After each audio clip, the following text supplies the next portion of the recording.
personal suggestion? Oh, yeah, of course. Yes, because yes, I'm doing some work with the presumptive CJ in that respect, but not generally at the level of the reform, generally speaking. The point is this: I think that there is the need to listen to both sides of the story. Now, both sides of the story is the students who are affected. These students must be listened to. They've been treated as objects, but they have to be treated as subjects. They are two different things. Number two, it's important to recognize that until 2003, legal education has been frozen in time. So for 53 years, there was only one faculty of law in Ghana. And then in 2003, KNUST came on board. Since then, we have had an exponential growth in faculties of law, and indeed, there has been some dampening as far as the growth in law schools are concerned. And part of the reason for that, I think, is all these uncertainties we have in admission to the law school. But the reality is that there must be some reform. The problem is the current state of the reform itself needs reforming. The victims, however, of the entire circumstances of what we experience today are the students. The students have no clarity on the exam. They have no clarity on who is setting the exam. Maybe that they don't need to have clarity, but they have no clarity on the exam. They have no clarity on what to expect. They have no clarity on a number of things. Now, they're writing two key exams. They write one exam for admission to the law school, and then they write an exit exam. The problem with this is that the exit exam is, truly speaking, not an exit exam. It is a progressional exam. In other words, you are admitted to the law school, part one, and then you go into part two, and then you pass the part two exam, then you become a lawyer. Now, these two are progressional. They are not exit exams.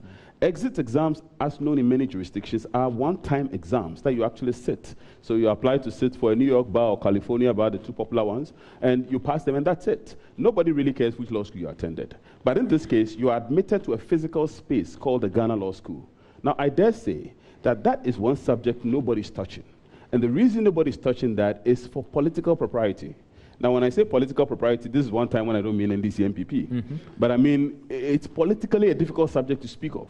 And the reason it is because you may probably go into the corner in which you have to admit that the law school may have outlived its usefulness. Because once you put people in a physical space, some must go for others to come. And there have been reality in the past of cases in which a certain number of students failed a particular exam, and the key question was asked, if they do not go, there can be no admission for the next batch to come into that space. Now, if you have all these complications, then you're going to invariably have that scenario of having an entry exam, which is what we have at the moment. That you apply to be admitted to the Ghana Law School, you write one major exam. People are failing exam to enter. And for many people, it makes no sense. Because people should be worried about leaving, i.e. the exit exam. But if you are worried about even entering, then that's a problem. Now, the uncertainties at the entry point are as high as the uncertainties at the exit point. There are cases in which students have written exams and they've come out complaining that they are not sure whether this paper was a criminal law paper or it was a law of evidence paper.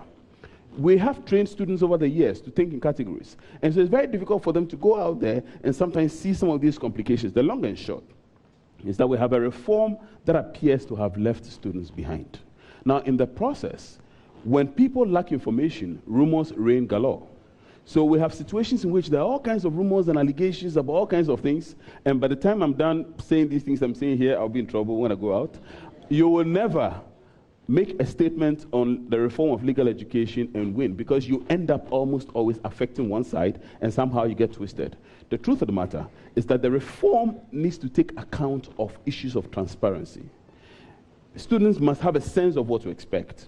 The reform needs to take account of training. I'm talking about the reform in the state in which it is.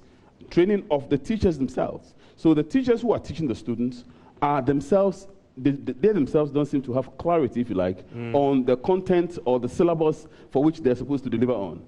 Because the questions that are set in the exam sometimes appear to be out of sync with what is being taught. So there are all kinds of discrepancies, there are all kinds of inconsistencies, and invariably the biggest victim in all these are the students. Now, the presumptive Chief Justice, maybe, and I can say for a fact on this, I've been honored to work quite closely with him on this. He's very passionate about the reform.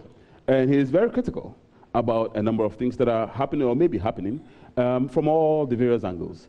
And I am quite confident that indeed when eventually even when eventually he's made a Chief Justice, I'm quite confident that the reform may see some energy, a new lease of energy being injected. So we're likely to see the reforms. Right. I mean, there's so much I can say. There's so much to say, but there's so much I can say because of time. Yes. Okay. I'm grateful, gentlemen. We are run out of time on this. We have to move on to the next one. A round of applause for yourselves, ladies and gentlemen. And in fact, we could have the next 3 hours talking about education because it's such a broad subject, but time constraints means we have to end it at this point for the next conversation to commence on the financial sector crisis. And then next after that will be where the politicians will do what they do best. We'll have John Boydu and